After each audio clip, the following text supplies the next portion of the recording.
Você sabe encontrar o fluxo de qualquer campo de força dentro de uma região com singularidade? Se você não sabe calcular isso, fica com a gente que você vai aprender.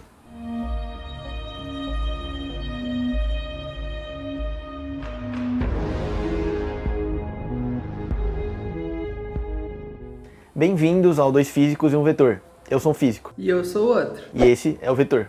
Antes de entendermos esse problema complexo no caso de uma singularidade, no qual precisamos isolá-la, precisamos entender algumas coisas antes. Vocês lembram com certeza do conceito, eu acho, de força conservativa da física. Porém, o que vocês aprenderam sobre força conservativa? São coisas diferentes quando elaboramos de maneira matemática. Temos três coisas principais para uma força ser conservativa que vamos dizer agora. O primeiro jeito e o principal para dizermos se uma força é conservativa seria pegar uma função φ e ver que o gradiente dessa função φ vai ser igual à força. Você diz, poxa, entendi absolutamente nada do que você falou. Gradiente é uma ferramenta matemática, no caso de integrais que a gente usa. Então, vamos tentar entender. Por exemplo, a força gravitacional, que vocês estão acostumados, mgh. Se a gente chamar ela de uma função φ, que depende, no caso de h, ou seja, da distância, se a gente derivar essa função φ, a gente cai em mg. Então, você pode perceber que a derivada dessa energia potencial gravitacional é a força. Ou seja, φ é uma função potencial na qual que quando derivamos, encontramos uma força. Se isso acontecer, significa que sim, é uma força conservativa, ou seja, mgh é uma força conservativa. Então, esse é o primeiro exemplo. Isso ainda C e somente C, porque esses três teoremas que colocamos aqui para uma força ser conservativa, todos eles são C e somente C, ou seja, se um acontece, o outro também acontece. O segundo seria que essa função φ, ela só depende da posição final e inicial, tanto que quando vocês calculam a energia potencial ou alguma outra energia que seja conservativa, vocês percebem que sempre falam que ela só depende do final menos o inicial. Isso é uma função conservativa. E o terceiro tópico seria que a integral de linha, sobre uma curva fechada é igual a zero. Ou seja, quando tivermos uma curva fechada e calcularmos a integral em todo o percurso de linha fechada, temos isso igual a zero. Agora você acha que estamos prontos para resolver o problema? Não. Na verdade, precisamos entender também o conceito de rotacional. O que seria rotacional no conceito físico? Rotacional seria uma medida para calcular o quanto um objeto tem a tendência de rodar sobre si mesmo. Se um objeto está aqui, por exemplo, a minha mão, e ela faz esse movimento de rodar, qual seria o cálculo do rotacional? Seria zero. Por quê? Porque não está com tendência de rodar. Mas você fala, mas está rodando. Não está rodando sobre si mesmo. Rotacional calcula a vontade do objeto como se ele quisesse girar ou não girar. Ou seja, quando o rotacional é nulo, ele não tem tendência de girar. Quando o rotacional é diferente de zero, quer dizer que sim, ele tem tendência de girar sobre si mesmo. Tá, ok, então por que estamos dizendo isso? Porque sabemos que quando uma força ela é conservativa, isso implica diretamente que o rotacional é zero. Ou seja, se temos uma função conservativa, que é o que acabamos de explicar, o seu rotacional, após calcular o rotacional, dá zero. Como se calcula o rotacional? No caso, a gente vai fazer uma determinante, que é essa determinante que vocês estão vendo aí na tela, que ela vai ser, no caso, para superfícies que usamos o teorema de Green, temos uma matriz 3x3, no qual a terceira coluna tem os dois termos embaixo do K igual a zero. Ou seja, temos essa determinante com IJK, del x, que é só o símbolo matemático da conta, del y, e zero. Embaixo temos P, Q e R. No caso, é a função que estamos utilizando. O P, no caso, é o que depende de dx, o Q é o que depende de y, e o R é igual a zero, porque, como vimos, só vamos ter dois termos. Calculando pela terceira coluna e multiplicando cada fator pelo seu cofator, percebemos que duas vão zerar. Então, encontramos simplesmente que o determinante resolvido dá del Q, del x, menos del P, del y. Ainda há pouco dissemos que uma função conservativa implica o rotacional nulo. Mas e o rotacional nulo? Quando o rotacional der igual a zero, ele também implica a função conservativa?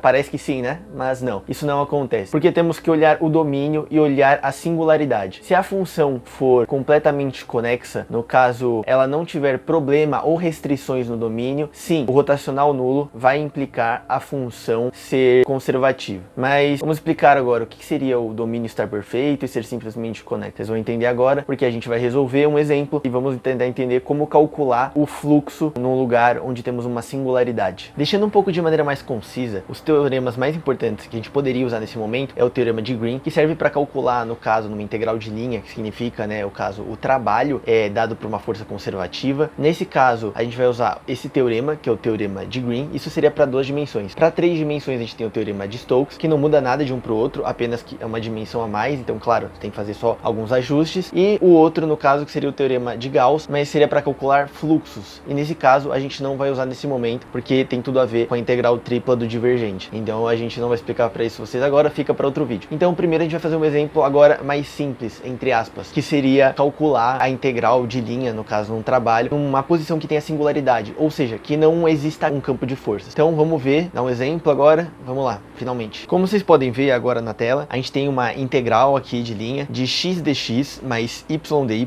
dividido por x quadrado mais y quadrado. No caso, esse é o campo de forças, que é dado por isso. O arco em si, que é a curva que a gente tem, é dada por y igual a x quadrado mais 1, no qual o x é maior ou igual a menos 1 e menor ou igual a 2. E sabemos também que os pontos da curva, no caso, vão de menos 1 e 2 até 2 e 5, ou seja, x e y. Primeira coisa é nós desenharmos a curva rapidamente, que no caso é uma parábola, facilmente pode ser desenhada, que ficaria assim. O primeiro passo agora seria analisar se essa função é conservativa. Então a gente pode tentar calcular o rotacional dela, porque vai facilitar. Mesmo se encontrarmos o rotacional igual a zero, não significa que a função é conservativa. A gente pode calcular uma função potencial depois. Porém, já ajuda a saber se a função pode ser conservativa ou não. A primeira parte que se encontra ali do lado do dx é a parte da função p, do lado da integral. E a outra parte que está com dy, a gente chama de função q. Então o rotacional, ele vai ser dado por del q, del x, menos del p, del y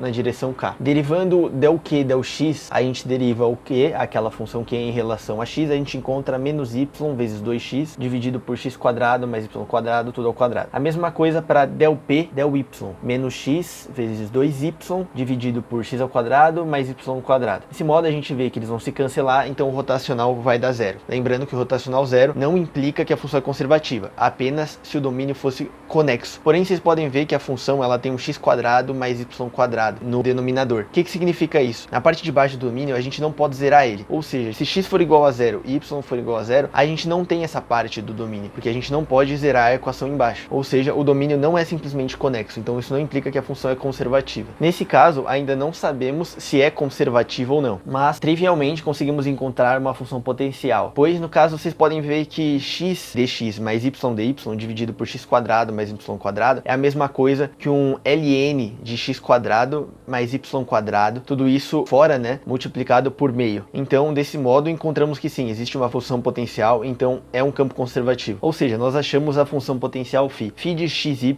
é igual a meio de ln de x quadrado mais y quadrado. Então, reformulando, por quê? A fazer o gradiente da φ, a gente encontra, né, essa função que seria a f, que vai ser exatamente a força que a gente tem no enunciado. Outra coisa, podemos ver também que se a propriedade 1 funciona, a propriedade 2 também funciona. Então a gente pode calcular ela diretamente como o φ final menos o φ inicial. Nesse caso, a curva ela não passa diretamente pela singularidade. Porém, quando uma função passa pela singularidade, a gente tem que pegar e criar uma função parametrizada que passe fora da singularidade. No caso, para a gente poder calcular uma em relação à outra, que é outro caso que a gente vai fazer em um vídeo mais pra frente. Porém, agora vamos lá, vamos acabar então a questão. É só a gente pegar o φ de 2 e 5 menos o φ de 1 e 2, porque o final menos o inicial, a gente vai ter a integral desejada de trabalho, que é o que a gente quer calcular. No caso, então, vai dar meio de ln de 29 menos meio do ln de 5. Aplicando as propriedades de logaritmo, a gente tem que estudar meio de ln de 29 sobre 5. E é isso. Nesse caso, vocês podem ver que a gente fez a conta ignorando a singularidade, porque o campo, no caso, essa linha de campo, ela não enlaça a singularidade. Por ela não enlaçar a singularidade, a gente pode ignorar. Então, que nem eu tinha falado antes, se ela enlaçasse, a gente tem que criar uma função parametrizada na qual ela desenlace a origem e a gente aplique duas vezes no caso do teorema de Green, que vai ficar para um caso à parte. O vídeo de hoje foi um pouco mais complicado. A gente falou um pouco sobre função conservativa, teorema de Green, teorema de Stokes, derivadas parciais, o que mais? Tinha bastante coisa aí dentro. Então, se você não entendeu alguma coisa, não tem problema. Isso é o que um físico aprende, esse é o que um físico trabalha todos os dias. E devagar, se você tem vontade de fazer física, vão ser coisas que você vai aprender naturalmente. A gente só quis dar uma palhinha como a matemática e como a física pode ser bonita. Se você gostou do vídeo, não deixe de dar o like, não deixe de curtir, compartilhar, se inscrever no canal. E é isso, até a próxima e tchau, tchau.